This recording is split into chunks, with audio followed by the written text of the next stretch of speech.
today, and now the German part of that. So in this European part of that, in this European session, this has been co-organized by the German Global Compact Network. And thank you to you too. We're going to discuss how integrity can help companies become more resilient and transparent, and what lessons we can learn from now for the future. And at the same time, where we learn the lessons in compliance, we also need to keep in mind that we need to meet the expectations of the society as a whole. So I would like to thank all of the panelists which joined today. I'd also like in particular to thank all the participants who are joining either in WebEx or on YouTube through the live streaming, because you are showing that you're interested in this topic and you're showing that you're working on this topic and you're taking it seriously. So thank you very much for joining, and please enjoy the discussions. Thank you very much, Simon Ruf, and for your welcome words, and also for reminding us that we should not only focus on a short-term perspective regarding the economic consequences of the crisis, but also have a long-term perspective and maybe also see the opportunities if we learn from the crisis and make sure that we can reach the Sustainable Development Goals. So thank you very much for your input. I would also like to thank our partners. In the first place, the German Global Compact Network. We are working very closely to the German chapter, but not only to the German chapter, but with chapters all over the world. In this case, in Germany, we officially represent the 10th principle of the Global Compact, which is about combating corruption in all its forms. So we are happy to offer this webinar together with the Global Compact. And we have other partners as well. Cisco is our sponsor for providing the platform. We work with the compliance channel and also the Irina Compliance Center. Thank you all for supporting us. Now I would like to introduce to you another guest. Natasha Majumdar is the network representative of Amfori in India. And as you know, we have a marathon today. So we started very early in the morning, at least for us here in Europe, in Indonesia with the first session. Then we handed over to India, and we are very happy to welcome now Natasha, who was the moderator of the session in India. And we are very keen to learn from you what were the main discussion points and the key learnings from your session in India. Natasha, please. Thank you. Thank you so much, Suzanne. And, I must say this is a great initiative by Alliance for Integrity and the Global Marathon on Integrity, highlighting and reiterating that integrity never sleeps. Anywhere in the world that you are, it is important and essential key. I cannot reiterate even more, Simon, what you highlighted with the importance, whether it is with the SDGs or the various, agreements that are in place, providing an emphasis on integrity. I will summarize, we had a very, very interesting and robust discussion in India. And there were some key points that I will share today that may also be relevant to your discussion as you take it forward in Europe. So one of the key things, to start with was the importance of supplier relationship building and management, and the need to work closely, even particularly more so in these times of emergency, with suppliers to maintain vigilant monitoring for integrity. And the fact that integrity is key in procurement practices. It's not something that could be overlooked in any manner. And as important today as it was in any other time, and perhaps even some more with some of the risks that surround our environment. There is a need for better and enhanced communication. And there were some really good success stories that were shared as a result of good relationship management in these times and the consequent results thereof. The other point was that there is an important need for commitment right from the top. So right from the top management and top levels, and then a consequent policy for ethical behavior, the need to provide awareness, training, capacity building, skill and ability to identify risks when it comes to integrity, and to reward ethical behavior. Also, as risks are identified, it's important to develop strategy in accordance, including risk monitoring, develop contingencies, and there are numerous codes of conduct, frameworks, and guidelines that are already in place at an international or national level that support integrity practices, ethics and morals in business. And then also, how exhibiting integrity and ethical practice is an influential and inspirational role that can be played by business. To bring in integrity as a major KPI, as well as an integral part of performance areas, and also the need for continuous monitoring activity and continuous improvement. It's not a step that's short term, highlighting also what Simon said. It's a long-term, continuous effort, and it requires continuous improvement. And I'll also just highlight over here, at Amphori, we do have our Amphori Business Social Compliance Code of Conduct, which also has ethical business behavior as an important part of the principles. We encourage responsible purchase practices, and we have guidelines for the same also in our system manual. So that's a short summary from us here in India. Suzanne, back over to you. Thank you so much, Natasha. It was really interesting learning from your discussion in India, and I'm sure we will take up some of your points later on in this discussion. So greetings to India again, and thank you very much for your input. Thank you. So then I would like to introduce our panelists. As has been said already, we are a multi-stakeholder initiative, and that's why we are really happy to have representatives from different stakeholder groups here today. I would like to introduce to you Erika Bozai, who works as a senior policy advisor at the Infrastructure and Public Procurement Division within the Public Governance Directorate of the Organization for Economic Cooperation and Development, OECD. In her current position, she supports multi-stakeholder dialogue on emerging issues in public procurement, supports OECD and non-OECD countries. Prior to joining the OECD, she also worked in the Hungary's civil service for more than 12 years, and the final years as State Secretary at the Ministry of National Development and Economy.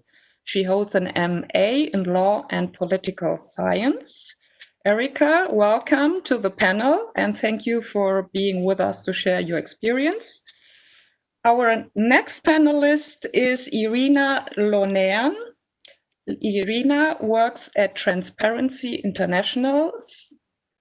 She has been working there since 2012. She holds a PhD in political science from Université Libre de Bruxelles and the University in Bucharest, and a BA in law.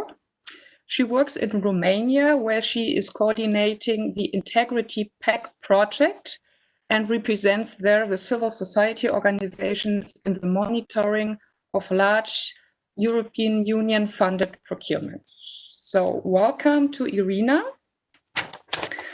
And last but not least, our representative from the private sector, Mr. Christoph Hahle. Christoph studied law at the universities of Bonn and Passau. He began his professional career in 2008 as a lawyer in the Mayer Brown law firm. In 2009, he joined the law firm Wilmer Hale, where he has been counsel since 2016. And at the beginning of 2018, Christoph moved from Wilmer Hale to the compliance department at Bilfinger. There, he first headed the third-party management and later the allegation management office and the Department for Internal Investigations. And since 2019, he has been Chief Compliance Officer of Bilfinger SE. So welcome to the three of you. And I would like to invite you to activate your cameras if you haven't done it. I don't see you on my screen, but perhaps the participants can see you.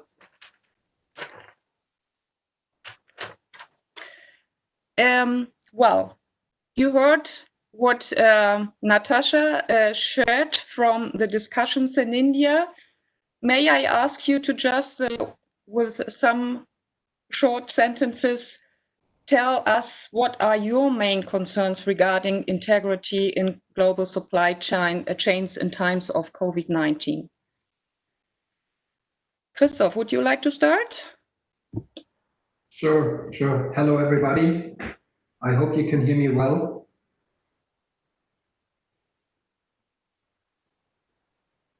Yes. Perfect. So, I mean, for me, what we have heard from Natasha and also Simon as a starting point for me, it is clear that we have quite a broad field to cover here. On the one hand side, we have established compliance standards that are applicable. And on the other side, we learn as we go through a crisis which in many terms is unprecedented. So for me as a starting point, for my access to the topic is what we observe is pressure of crisis throughout the value chain. And that obviously can lead also to integrity problems as people are fighting for market shares, for shares of the turnover, and want to secure some business in time where they are actually really needed. This is certainly for me the starting point. To give you a little bit of a feel, Bilfinger is an industrial services provider. Parts of our business also relates to the oil and gas segments that we had with the deteriorating oil price. Another development which increased the pressure. So parts of our business were referring to the situation as a perfect storm, be it the offshore business or our operations in the US. So there's a lot of, again, pressure in the market, and our procurement department, as many other procurement departments, react to this pressure by adjusting their strategy from more strategic procurement planning. We go to like realizing quick wins, reacting to situations on the go, and again, this can lead to compliance challenges. I believe, and I would further elaborate on that robust processes as a starting point can be helpful, but it is important to react also from a compliance perspective with flexibility and really focus on specific risks that are presented in this current situation. Thank you, Christoph. This was a very good introduction of what we are going to discuss in the next 60 minutes. Irina, what is the perspective of the civil society? How do you perceive the challenges of business-to-business procurement in the supply chains? Well, I would like to underline the importance of values. Because we have integrity and anti-corruption standards and policies, corporate policies, but all of them are in order to ensure that we respect our values, the integrity values of the companies. And in the time of crisis and having this kind of sanitary health crisis, it's very important to have in mind that although we think that going around integrity standards can save a lot of money, sometimes a lot of time that it's very precious, not respecting the standards and moreover not respecting the values that help building the standards can be extremely expensive, and not only in money, it can be expensive in human life and health. And I think this is what I would like to underline in this discussion, is that we need to probably relax and make a bit more adaptable and fast our processes. But this should be done having all the values that we started with in mind in order to be able to have integrity, because in this discussion, integrity also means saving lives. Thank you, Irina. Thank you for this statement. We will further elaborate in the second round on your view. Erika, what is your national organization that supports governments in public procurement process? Do you see any parallels? Thank you very much. I hope you can hear me. Yes, we do. Yes. Thank you very much, first of all, for inviting OECD for this session for the Integrity Marathon. And I just would like to reiterate what you already said in your kind introduction, that I'm representing that part of the OECD today who is dealing with public procurement, so the public sector government. So this means that we are focusing, of course, on public sector procurement as part of public service delivery, but we always keep an eye on the B2B purchasing practices, approaches, and most of these practices, approaches are relevant for the public sector as well. And we also hope that some of the approaches, practices in the public sector procurement can be also relevant for the business sector procurement. And actually listening to Natasha and her summary about the previous session in India, it was just somehow confirmed that we can learn from each other, and public sector experience can also relevant for the private sector actors, players, the business sector. Because actually we faced the similar issues, problems, challenges in the public sector that Natasha already mentioned in her summary. And we also saw that some of the approaches that governments enforced during these really heavy times were more communication, more collaboration between the different public buyers, but also between governments, just to ensure the continuity of public services and to deal with somehow those challenges that the government faced during this time. But we also see, of course, that public procurement was at the front line of the government's immediate response to the crisis, because governments needed to purchase a lot of health products, services like different medicines, personal protective equipment, and other products. But they also needed to ensure the continuity of public services to their citizens, to the businesses. So it also required the management of the ongoing contracts, managing the suppliers they are working with. Sometimes it also required establishing new contracts. And during this time, of course, most of the countries used their established frameworks for emergency contracting because it gave them enough flexibility to respond really quickly to their urgent needs rapidly in a short time. But what we also see in our country is that the crisis created a purchasing environment which was never experienced before. It was a constantly changing purchasing environment with constantly changing needs, with changing business environment due to the lockdowns measures and the trade export restrictions that countries introduced throughout the world.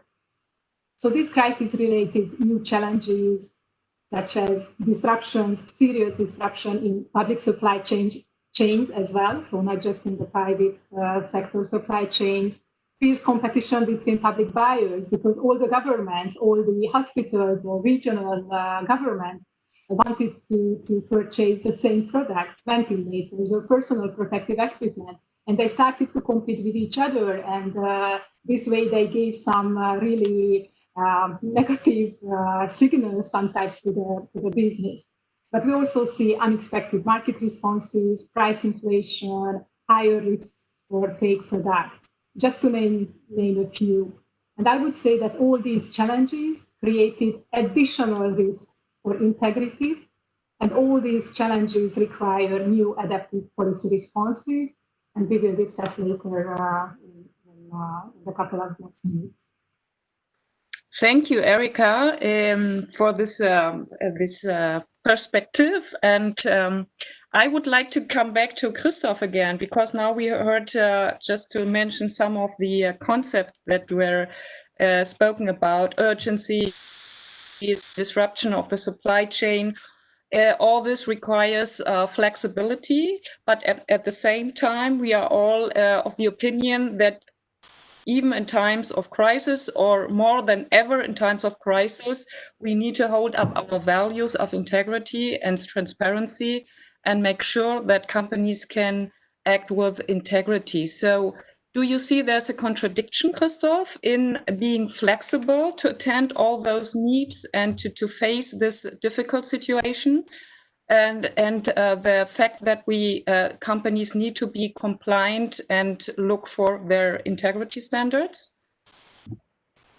Well, I would not say a contradiction, but I see a challenge that you really need to focus on the areas that in a given procurement supplier selection process are at risk, and I'd like to refer to what Irina says, because I think it is ultimately a clear connection that ultimately integrity and qualification of suppliers, their payment of suppliers will ultimately result in a better work product and can protect people, but ultimately also the business success. Yeah, so that quality of product and services is certainly an important aspect to cover on. Can you still hear me? Yeah. Okay, perfect. So, and when I say that I see rather a challenge, then I believe that with a risk-based approach and taking into consideration the specifics of a supplier relationship, you can well focus on the specific risks presented in this supply relationship, and obviously do like you will always have to do the general standard checks, like a procurement process that checks for different offers. You have like to make sure that you have a plausible reason, you have compared offers. This is something which I would consider as the basics, working hand in hand with procurement. From a compliance perspective, in an ever becoming more complicated trade compliance area, you always have to do the sanctions checks and the export controls related checks, which will never go away. And then, based on the risk profile, you will want to get into interaction with your supplier and get some basic information about his standards. And not everybody has a compliance program, but this enables you to have a better feeling to conduct your integrity screenings, your media research, and then you have already done quite a lot, and then you can focus on specific risks. Are there risks of kickbacks? Did you check for conflicts of interest? Is there any state money included? But I believe that you can focus on specific risks, taking a risk-based approach in this situation, and I believe it's actually necessary to do so in many instances. Let me maybe before I hand back to you, Susan. There's obviously also another area which came due to the Corona pandemic. It was like a new market for face mask disinfections, and that was also like having the right quality certifications in place. That was a focus, not like paying way too much money for products that will not get delivered in prepayment requirement situation. That has been quite another challenge where a lot of fraudulent and corrupt behavior was observed in the market. Yeah, thank you for mentioning this concrete case also, because it's always interesting to see what are the new challenges, because many of the challenges that you mentioned, of course, are related to the general processes you put in place in normal times as well. But now you have suddenly you have to deal with new suppliers, you have to act in new markets where you haven't been active before, and you have to be able to purchase quickly, for example, the mask you need for your stuff. So what is perhaps is there something you would do differently now, or have you come up with new processes to make sure that you can manage all these new challenges, or was it just insisting on what you were always doing, perhaps taking even more time, because a new market, of course, is a new challenge, and it's not so easy perhaps to get into a new market, and a market where there's a lot of fight for the market share as well. Yeah, no, I would not really say it is another process. We still provide, we still conduct like our standard process, but I think like the urgency has led to a situation where, for example, the head of procurement would give me a call early on in the process, and we would discuss about the situation, kind of like discuss the further process and what we need, starting with due diligence requirements, over like certain compliance clauses, certifications, or a vendor declaration committing our supplier to our standards going forward. So I think we would just get on the phone and discuss a specific case, and then get the process going. What sometimes we do differently now is, so typically for certain exposed third parties we want to be working with, we would instruct an external provider to compile a integrity due diligence report. This is something nice to have, and it gives you many leads to follow up onto, but it takes additional time. And with the qualification and the experience we have in-house, we can do this in the same quality, I would say. We can do this internally, and it goes faster. And this is something where we can say this is an effort that we put in here to come to a decision quick enough.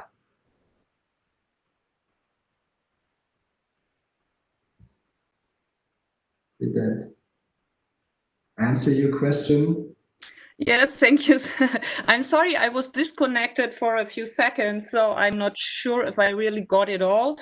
But thank you anyway. We can come back to some of your the aspect mentioned by you. And I would like to hand over to Erika and ask again, because you were mentioning the emergency procurement. I guess this is a process already in place and designed before the crisis. But is there anything new, any additional aspect that you would add after the experience or being inside a situation of crisis like the Corona-19 pandemic, which is quite a bigger crisis than others we had in the past, perhaps? Thank you very much for your question. As we are in Europe, I would rather focus on, let's say, those OECD countries which are also members of the EU, and most of the EU countries are part of the OECD. So what we saw in these OECD countries is that the existing emergency contracting framework is suitable for doing purchasing really quickly. And you might know that in the sector, of course, public procurements are also regulated by the European Union. There are the directives on public procurement, and even the European Commission issued a guidance on how to use this existing legal and policy framework for this emergency contracting. So I would say that the legal framework is there. What is a lesson learned, I guess, for a lot of countries, that most of the procurement professionals, so those people who are doing this kind of emergency contracting in the public bodies, are trained basically to do competitive tender procedures, because this is the normal. You have to have competition, you have to select the best company in a fair competition. So they are not really trained how to do this kind of direct sourcing, direct contracting, because basically emergency contracting means that you directly contract one company. But it requires special skills, special knowledge. I think I can just somehow repeat what Christoph already mentioned, that of course it's a really fast process. It's a direct contracting. Usually you pick up one company, but then you still have to ensure that this company is providing quality service, quality product. You still have to do some kind of verification of the company's background. And I don't want to list all of these details. But what I would like to highlight here, it's also a challenge for these people to do direct sourcing, direct contracting, because they are trained for doing competitive procedures. They have experience with this kind of competitive procedures. So I think this is one of the lessons learned, that these people should also think for these kind of emergency situations when they have to use this direct sourcing, because they have to do it really quickly. They have to be really fast. But on the other hand, they still need to preserve the integrity of the whole process. And for this reason, they really need some help and support. But we saw in the countries, on the other hand, that in most of the countries, there is a public procurement authority, there is a ministry which is in charge of the public procurement policy. They issued guidances, policy notes, which explain how to implement in the practice this emergency legal framework. So I think it was a really important step from or measures from these countries. But we also saw that in several countries, these institutions even established help desk or some kind of online support. So if the public buyers had some doubts about how to do this emergency contracting, they were able to get some kind of guidance. But again, really briefly, I would say capacity building, training on this specific situation is really important for the public sector as well, in order to be able to act quickly, but on the other hand, still somehow ensuring integrity, transparency. And what is also important that it's not just about training the public sector or public procurement professionals, but also ensuring that those people who will later do some kind of control about these kind of emergency contracts, they also need to understand these kind of specific circumstances, and they also need to be aware of how to do this. And maybe if I have just 1 minute to mention one other challenge that maybe we should learn for the future, it's not about the emergency contracting, but it's about how to manage the ongoing contracts. Because as I already mentioned, government still needed to ensure the public service continuity. So it was not just about procuring health products, health services, but also ensuring public service continuity to the citizens. So there was also this kind of need to manage the ongoing contract. And again, I somehow just echoing what Christopher mentioned, I think it operates or works similarly in the private sector, in the public sector as in the private sector.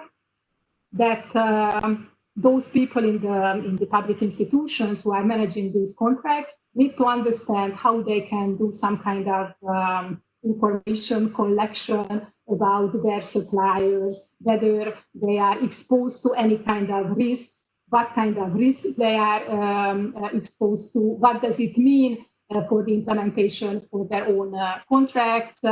So they also need to understand how they can manage contracts under emergency situation. And again, they also need some support from public procurement agencies, ministries who have the competency for this. And we saw really good examples from several countries. Maybe I just mentioned Ireland and UK from Europe, because they also issued really good guidances on how to deal with these kind of supplier management issues, when they can, for example, pay in advance, what are the rules for this? Because it was also important for the public sector to ensure that businesses will be still able to deliver properly all these services during the crisis and even after the crisis. So again, capacity building, I think this is my main message here. Yeah, thank you, Erika. I think it's really a key topic, and maybe Irina can share with us also her perception from the from the experience with the integrity pacts. Is capacity building in times of crisis to assure compliance more important than ever? What is your experience? It is extremely important. I would say that in our monitoring of what the private sector is doing in private-to-private relations, also in public procurement, we noticed somehow two kind of situations. There are small businesses that probably have been the most affected by the crisis and lockdowns, that don't have procedures and integrity standards adopted from before the crisis. They have been affected, and they didn't actually know what to do and how to do. And their capacity building, it's key it's key for their survival and for the integrity of their businesses as well. And we encourage very much Transparency International. It's an NGO, but we work with and encourage business associations and chambers to support small businesses as well as bigger businesses, but small businesses first in developing their capacity to deal with this.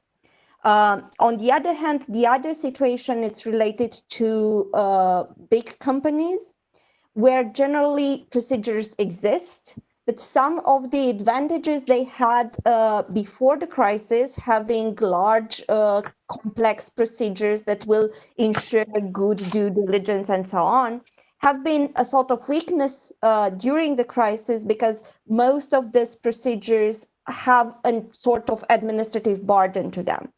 So I would say the crisis, it's too much to say it's an opportunity, but we understand now better that it's very important in order to have effective procedures for integrity to make them simple and not to have administrative burden with them.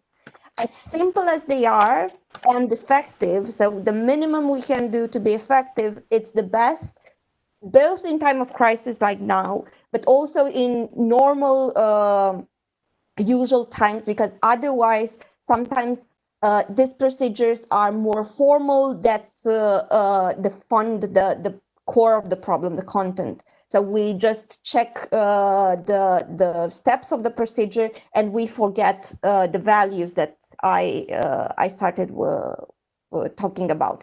So this is what we saw as a challenge. On one hand, for the small businesses, the lack of procedures and written standards for integrity, and their capacity building is extremely important. And for the big companies, having the administrative burden of some procedures that need to be simplified in order to be effective in crisis.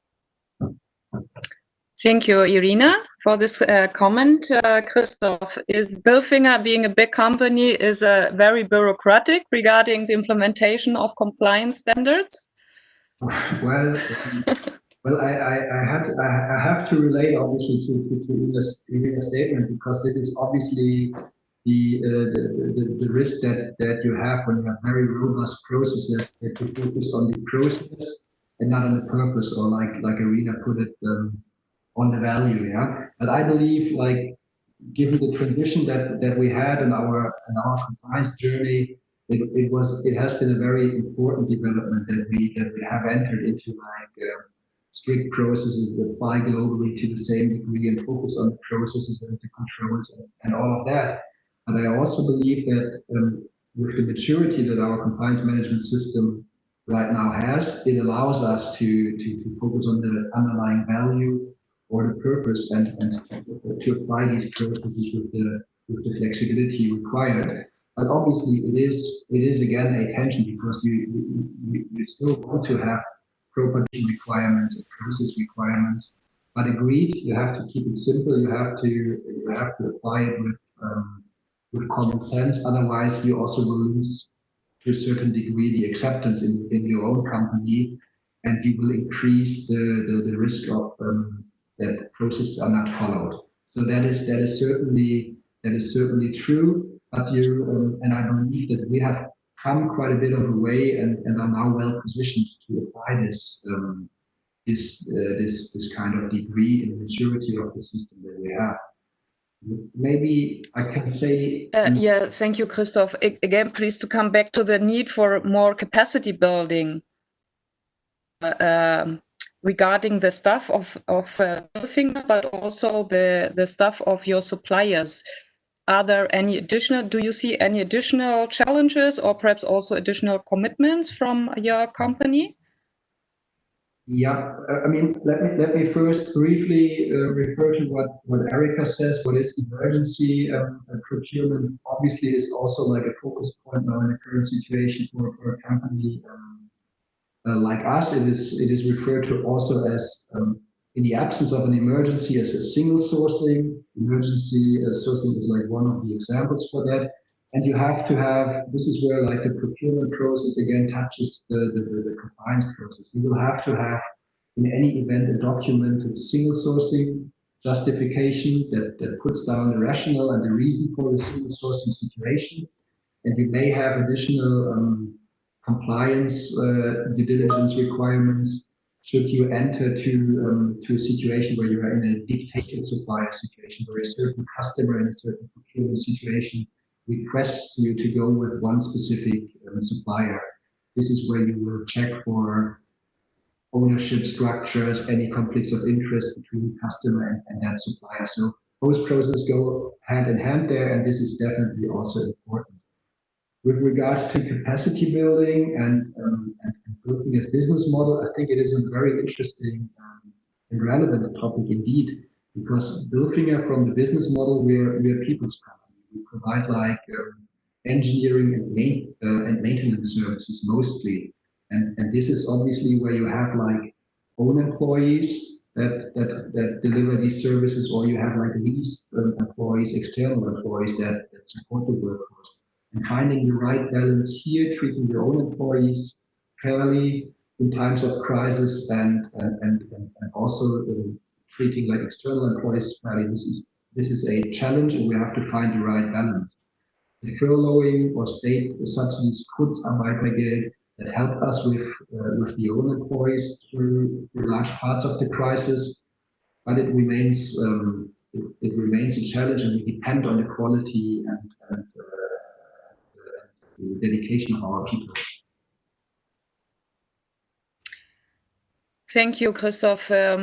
Just adding one point to the discussion, because we have seen that one of the consequences of the pandemic is that we have a strong push on digitalization. Do you see any this reflected also in the procurement processes, B2B or also public procurement, because you have new challenges as well regarding cybersecurity, for example.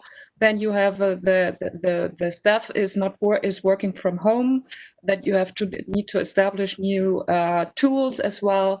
Are there any learnings from this? I don't know who wants to start now. Perhaps I hand over to Irina. Thank you for the question.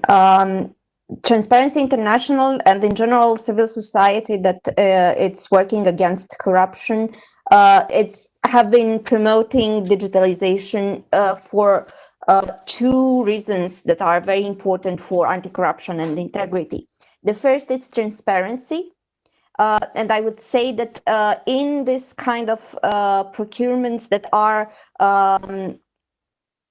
emergency procurement, direct procurement without competition, one of the key elements to ensure integrity is having transparency. This allows not only the authorities, the oversight authorities, but everybody to be able to check and to speak out if something seems to be wrong, and checks, administrative checks can be done. So transparency is a very important thing, and digitalization makes transparency easier. It's not a need for data processed a lot in order to be made public if the whole process is digital and computerized already. The other thing is accountability and the ability to check what's happening if the process are digitalized.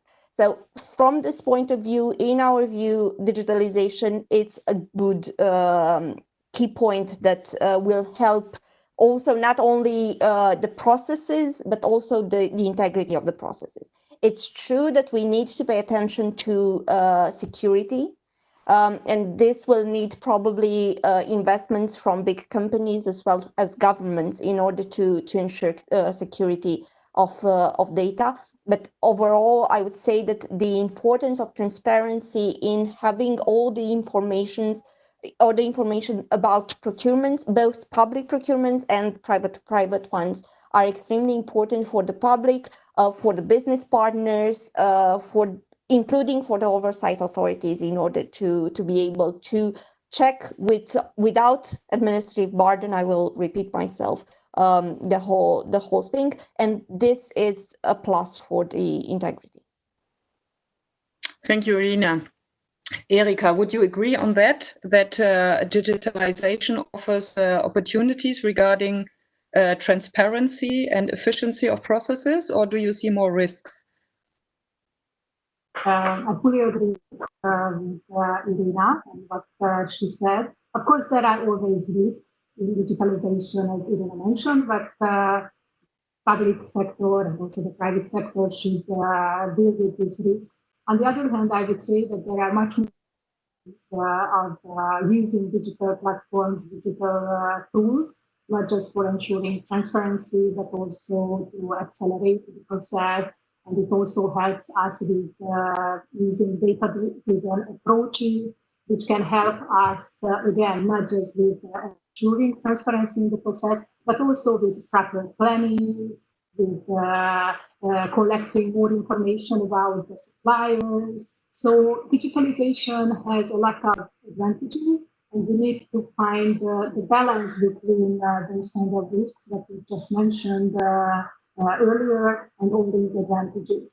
And even during the COVID-19 crisis, we saw in the public sector as well that they are using digital procurement. They even added some additional functions to their existing systems. And we saw in several countries that they published the so-called COVID-19 related public contracts in these digital platforms. In some countries, they even asked the public organizations to publish a report on the execution of the contract as well, because it's also important to see how the contract was executed. I would say that it's as important as seeing the contract itself. But we also saw that several countries had some digital tools to track suppliers, track prices, which was extremely important during this crisis because we see really high volatility of the prices.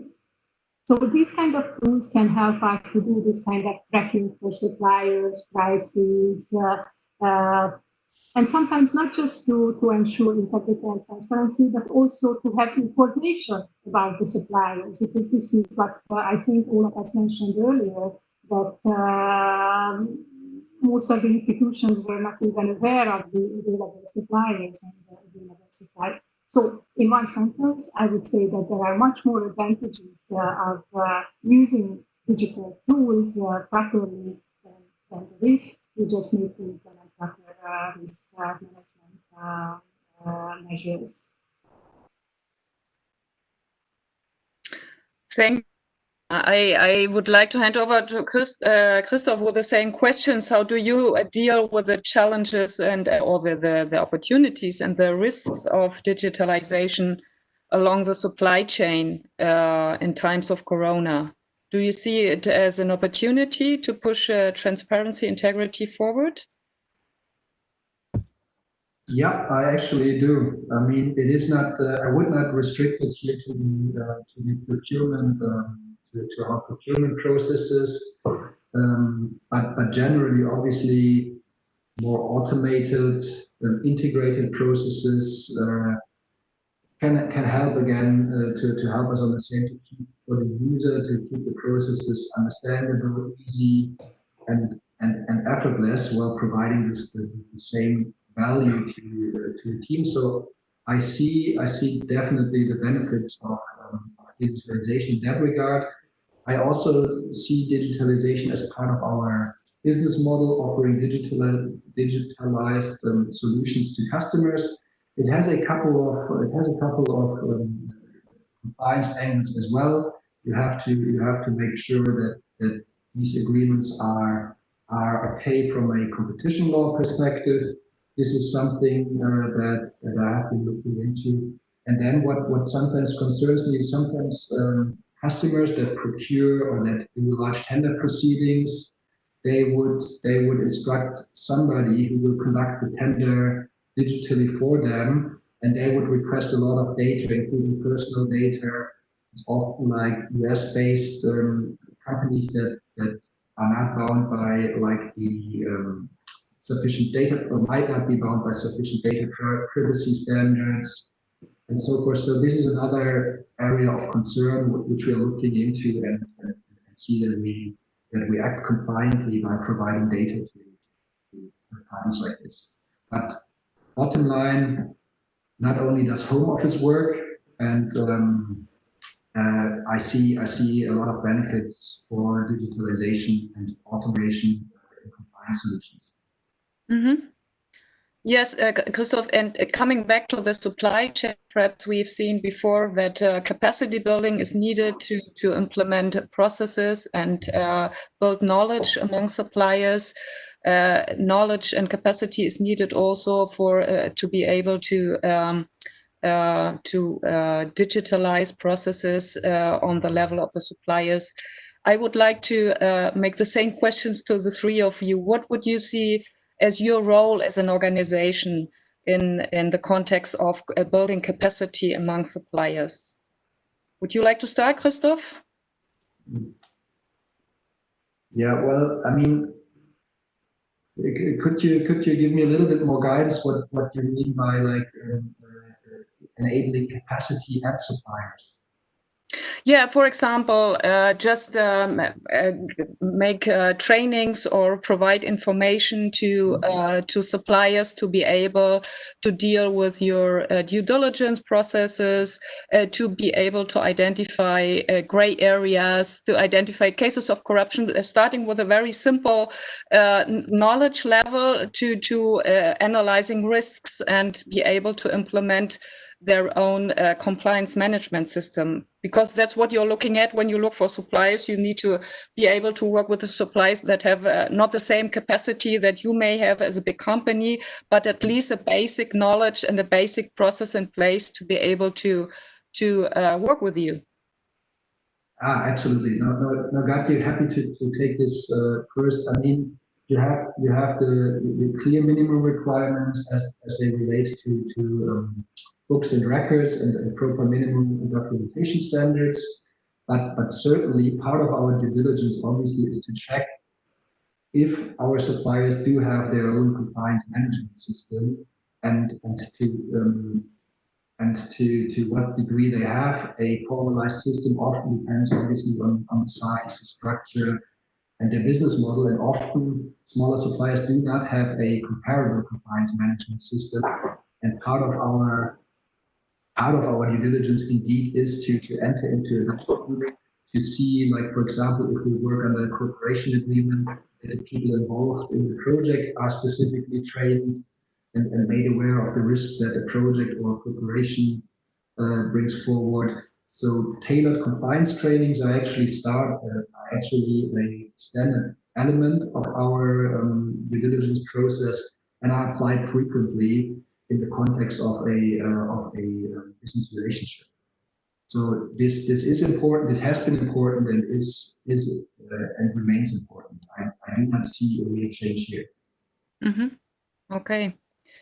Thank you, Irina. What can the civil society do to build capacity among small and medium-sized companies regarding compliance and integrity? What is their role? There are two things. One of them is that, as I already said, we work with business associations and chambers. Transparency International has chapters in all over 100 countries, and some of our chapters have business integrity programs since a long time ago now. And they are working with business associations and large companies in order to develop and provide trainings for the supply chains of the companies in the business integrity programs. The other thing that we are doing is that we are advocating for business integrity at a national and regional level.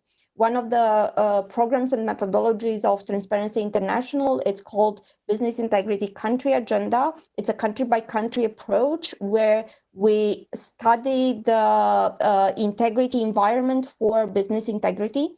And now in Europe, we implement the project now since last year without a direct link to the crisis in Romania and Serbia. And what we are doing now is that we adapt our advocacy agenda in order to include all the challenges that the business environment has in dealing with the crisis.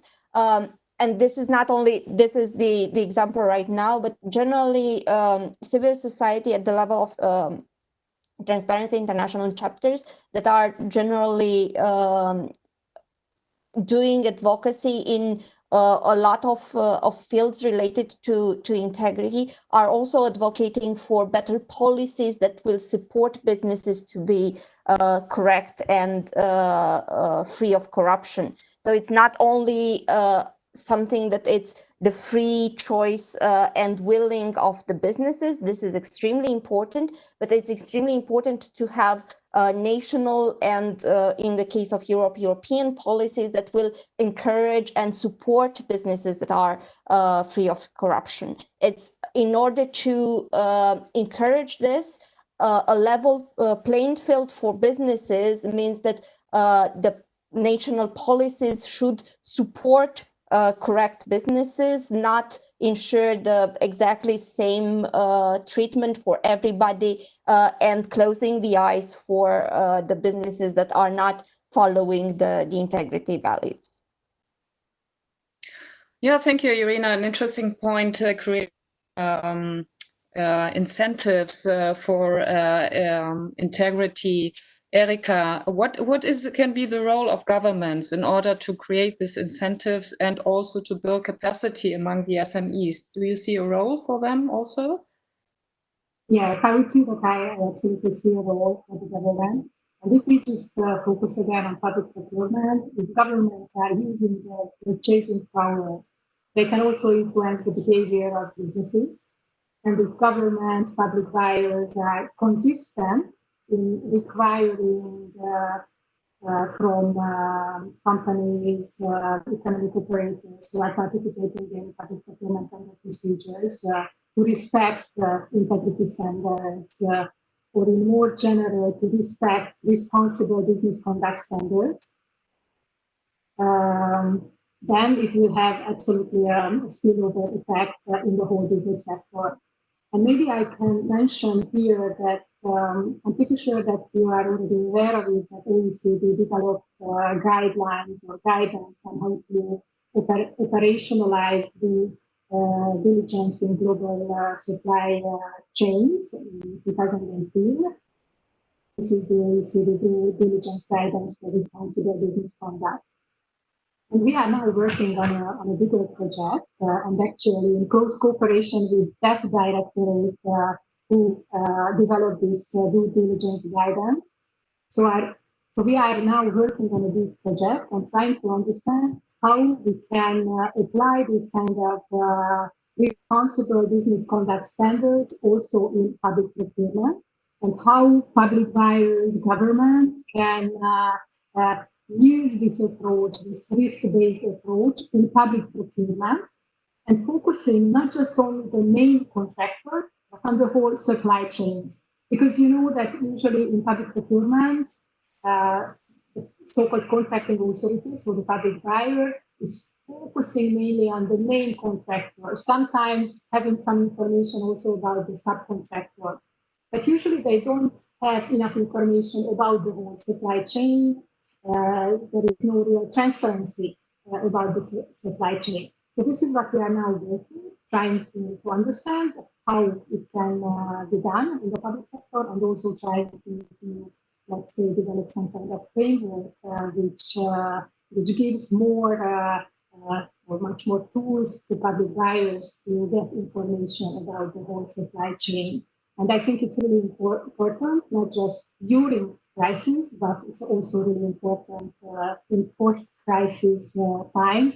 So it's also part of the, let's say, recovery process, because even during the economic recovery, governments will use public procurement as one of the tools to somehow stimulate the economy.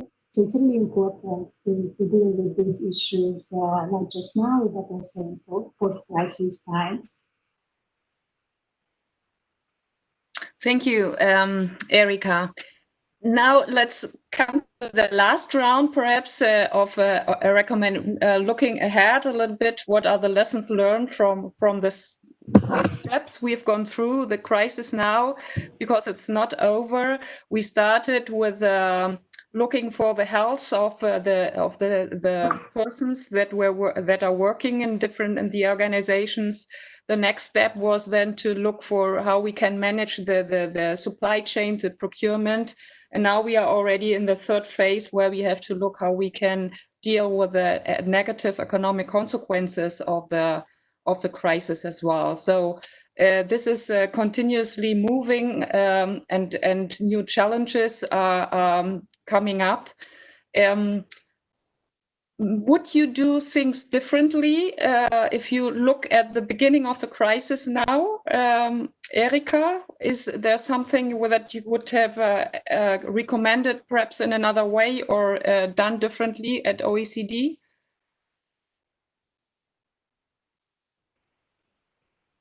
Maybe a difficult question, I'm sorry. Yeah, maybe it's a difficult question, and or maybe not that difficult, but maybe it's still a little bit early. But maybe I can mention that we just finalized a policy brief on the immediate public procurement and infrastructure responses taken by governments in OECD and non-OECD countries. In this policy brief, we collected a lot of evidence what countries did during the crisis, how they did their purchasing. And we also try to set up some kind of, let's say, early policy insights or early lessons learned without setting up recommendations, because again, I would say that it's still too early. But in this policy brief, which will be published, I guess, in the coming days, and it's available on the OECD website, we have a specific COVID-19 dedicated web page at OECD, and you will find this policy brief there. It will be interesting even for this B2B purchasing environment. So I would say that we already talked a lot about, of course, capacity building, transparency, how to ensure integrity. Maybe what I also would like to mention here also beyond digitalization, but we also see that it's really important to have proper communication and collaboration, not just between public buyers as actually in one country, but even on regional level or even supranational level. And when I'm saying collaboration, it means so many different approaches. It's not just about centralized purchasing, when one central purchasing body is doing the purchasing, but it also includes information sharing. I think during this crisis, it was extremely important to have this kind of regular institutionalized way how you can exchange information with your peers or with other similar institutions in other countries. We could see it at the European level. So this kind of collaboration, exchanging information, joining forces against the crisis is really important. And maybe just one thing what I would like to mention, because again, the list is a little long, but we also see, and it's also learning, a lesson learned for, I guess, for several countries, that the government or the public sector started to engage with the public sector, with the business sector in a more innovative way. This market engagement, of course, is really important, especially if we are talking about the strategies of public procurement or sustainable public procurement, because in several cases, the public sector is not really aware of what the business sector can offer to them when they want to purchase something. So this is really important to have a proper dialogue with the market before public sector or public institution start their tendering process, put together their technical specification and so on. And this is what we saw during the crisis, that the public sector started some kind of new innovative ways to engage with the market. Of course, it should be done with respect to transparency, integrity, and competition. But there are mechanisms and tools that can ensure that all these principles are still respected. But again, I think this is one of those, let's say, lessons that we should keep for the future as well, because this can ensure that the business can deliver those kind of services and products which better serves the needs of the public sector, which are more innovative, which are more sustainable, because it somehow also push the business sector in this more innovative and sustainable, let's say, development. And they are somehow forced, or taken with a better word, inspired to develop more sustainable and innovative products for the public sector. Good concept, Erika, and I would like to with Christoph also taking up the collaboration and cooperation topic, dialogue between public and private sector to learn from each other, to be able to implement transparent processes. Is that something that you would also subscribe, Christoph? And perhaps an additional question for you.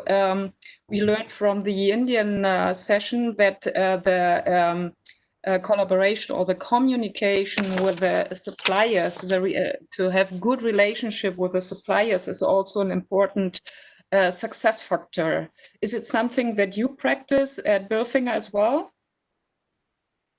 So to your first point, a clear yes. I think you really cannot overemphasize the importance of collaboration, of exchange with various stakeholders, internally and externally. I believe we adjusted rather quickly to the situation. I mean, thinking of what we could have done different. I mean, I would also add that I would have loved to anticipate the crisis a little bit earlier than I actually did, or that we as a company actually did. So we were like a little bit in reaction modus for the first time. That this can be said, and then having a good channel of communication, the trusted channel with your suppliers definitely is important, particularly because obviously at the moment there are also many unpleasant discussions going on as it relates to passing down price pressure from the top to the bottom of the supply chain, and considering other relevant criteria than price in these discussions is definitely important to bring this to the table, and then it will also show and can help you justify a decision which is not only driven by price, because other criteria will be made subject of the very discussions. If you only discuss about the price, you limit your discussion to this hard factor without seeing the overall picture and also the mid or long term effect. So yes, I believe if you have a good relationship with your suppliers, this will help you in this situation also overcome the crisis. I mean, it is not the primary responsibility of me or my team, but of the relationship owners within the business that deal with the suppliers, of our procurement team that check in on the vendor declaration. But I think, again, coming back to collaboration and the importance of exchanging on all of these developments, that this helps. Mm-hmm. So then with these words, we come back to the purpose, Irina, that you mentioned in the beginning. It's not about checklists only and about prices. So you are very well, very familiarized with collaboration and communication as you manage integrity pacts as well. What is your view on this? Well, I totally agree with what Erika and Christoph said about the importance of collaboration. I would just add an actor in the discussion about collaboration, that's the civil society. This is the lesson that we learned from integrity pacts before the crisis. It's that the view of the integrity of the civil society in the integrity pact somehow having an actor in this relationship of the businesses with the supply chain or business to public institutions, having an actor from the civil society wearing the hat of the citizens and the consumers, it's very useful in order to be able to follow the values and to deliver to the end beneficiaries what they expect with integrity. And somehow this is one of the possible solutions to the challenges that we have now, working with new suppliers, new markets, and so on, in time of crisis, without enough time to do the classical due diligence. I will encourage both public and private sectors to work with civil society more in order to get information, to understand who it's reliable and who has the trust of the civil society and the citizens and the consumers in order to go further. And I will also echo what Erika said. It's extremely important for the public buyers in the public procurement to know the market and the society they operate with. This is not a breach of integrity. Knowing the buyer before, it's an important step in building integrity, in having the capacity to do both competitive and emergency procurements with all the due diligence needed in short time. So it's very important to have this cooperation. I totally agree. It's very important also, I think, to have the civil society at the table with the public and private actors. Totally agree, Irina. Thank you for this intervention. And then I would like to hand over to the participants. And if we don't want to start with the cat, the secret star here of the session, I'm not sure if the cat wants to formulate questions. Caro, perhaps we have other questions here around in the chat. Yeah, exactly. We already received a few questions. The first one was, how do we avoid collusion and nepotisms in private procurement due to the urgent needs in times of crisis? I leave the floor open to anyone who would like to respond. Christoph? Yeah, I would say it is. I can answer that by checking for signs of that, checking for conflicts of interest in a formalized way, checking for dictated supplier situation in large tender proceedings. So whenever you have a single sourcing or something which comes in by a internal recommendation of some sorts, we will be particularly cautious to check for these angles and don't let you and don't have the urgency, which in itself can be an additional warning sign if it is not justified. And don't let you stress yourself by the urgency, but conduct these checks properly and check for the plausibility of the supply requirement and situation for market conditions and all of that. So I would say this would be my quick thoughts on this. Thank you, Christoph. Irina, did you want to add something? I would add something. It's underlining what I already said. I think transparency can work in this situation. So having transparency will allow everybody to check, including people that will drawn to choose their friends and family for procurement. They will be aware that they can be checked by the others.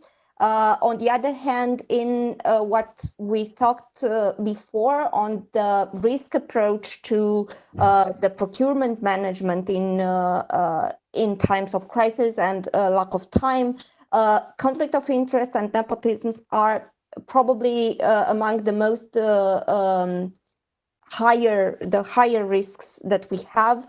Even in good faith, we are drawn to go to people that we already know. and this can lead to conflicts of interest. So it's extremely important to have this risk in mind first, and having transparency can be one of the solutions. Thank you. Maybe if I could just add there, transparency always also is the first step in resolving a conflict of interest, which is not damaging ultimately, but by just bringing another pair of eyes, another decision maker into the situation, it will also allow you to find solutions which if you are not disclosing it and not making it transparent, which only become a problem. So yeah, I fully agree. Great, thank you. Caro, any additional questions? Yes, there is one question specific about integrity pacts. How can we bring together integrity pacts with contractual audit rights in order to avoid an additional burden, because both of them can bring more or less the same results? Irina, please. Thank you for the question. What integrity pacts are doing in addition to the audit, and I don't say it needs to replace the audit, but they can go together. It's that integrity pacts are bringing the eye of the civil society into the process. It's not a classical compliance mechanism of monitoring like the audit. It's an innovative one that it's bringing in civil society, citizens and consumers into the equation. And we are very, very, we are paying a lot of attention not to increase the administrative burden. So integrity pacts are monitoring things that are happening. We just ask the participants to the procurement, both the contracting authority in public procurement and the businesses that are bidders and contractors, to include us in their communication in order to be able to see the documents and to participate in meetings.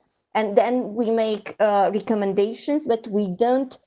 We are very careful in order not to generate more integrity, more administrative burden. And the recommendations that we are doing are in order to bring public interest and the interest of the consumers and citizens into the discussion, rather than just to go with the compliance elements. It's true, we have a compliance part of our recommendations, but these are in addition or in order to support the public interest that we have in mind. Okay, thank you, Irina. Caro, any more questions? Yeah.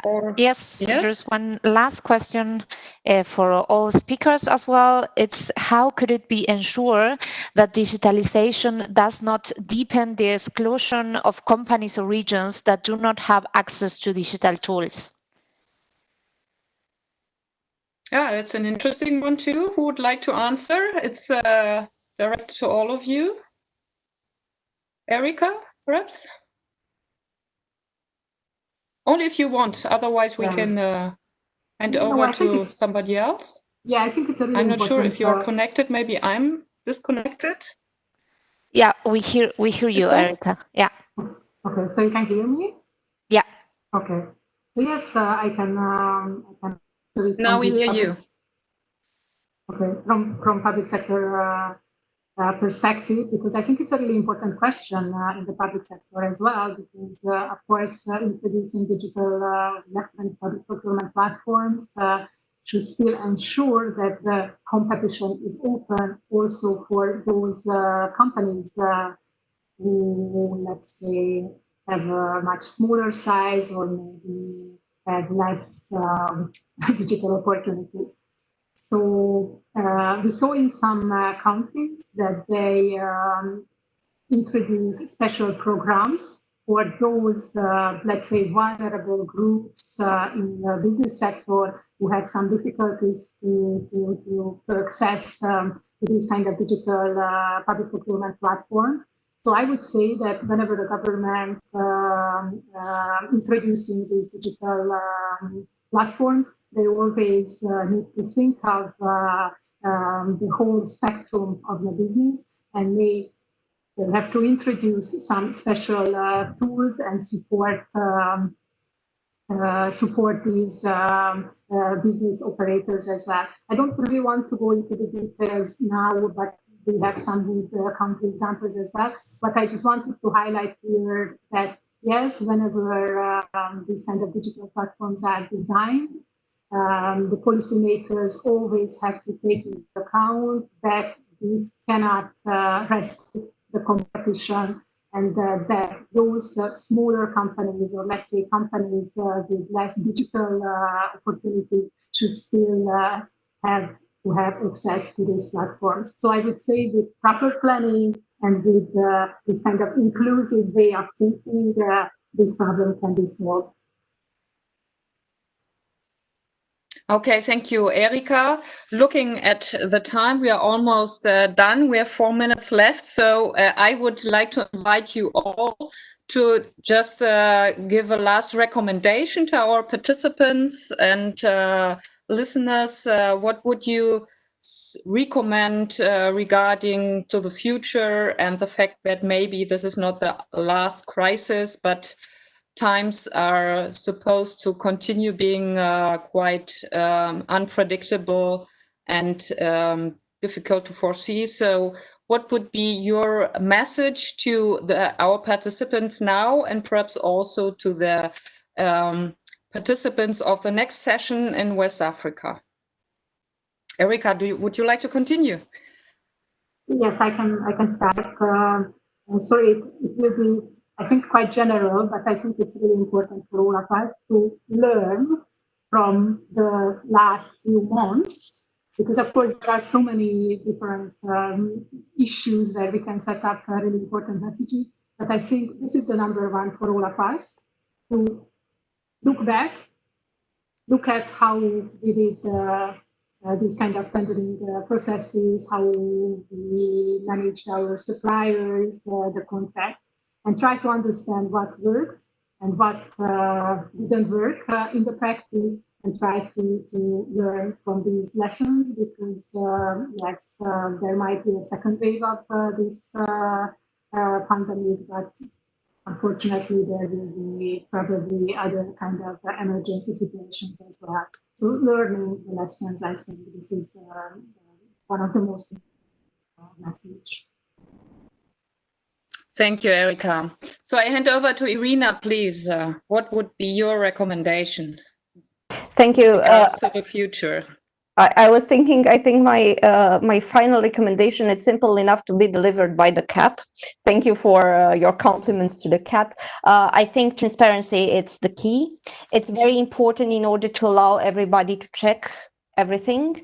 As Christoph said, I totally agree. It's very important because it encourages innovation and new solutions to problems, and solutions that the first persons didn't think about. It's very important as well because it allows companies to choose other companies that are transparent as well. And this is showing their values to the world. So transparency, it's my message, and it's simple enough for the cat as well. Thank you very much, Irina. And then I hand over to Christoph. Build Back Better. What is your recommendation?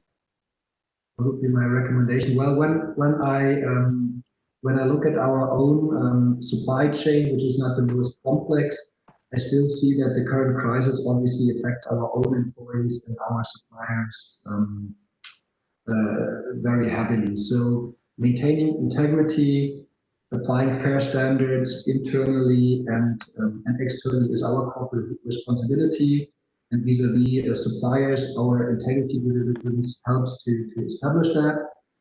I believe that the processes are there. I joined Irina in emphasizing transparency. I believe as a key tool in responding with flexibility to the current challenges, including like on timing. So certain standards remain not for negotiation, but we can, focusing on transparency, and on the risks presented, we can offer solutions and maintain those integrity standards.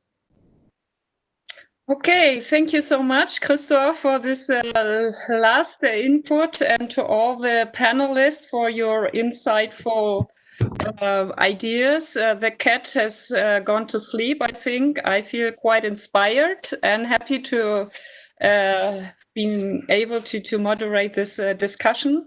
Thank you to all of you, and looking forward to the next session. Then I would like to invite all participants, if they want to learn more about the discussions on private procurement in other regions of the world, you are cordially invited to go to our YouTube channel to follow the session in West Africa, which will start at 1:30 European time.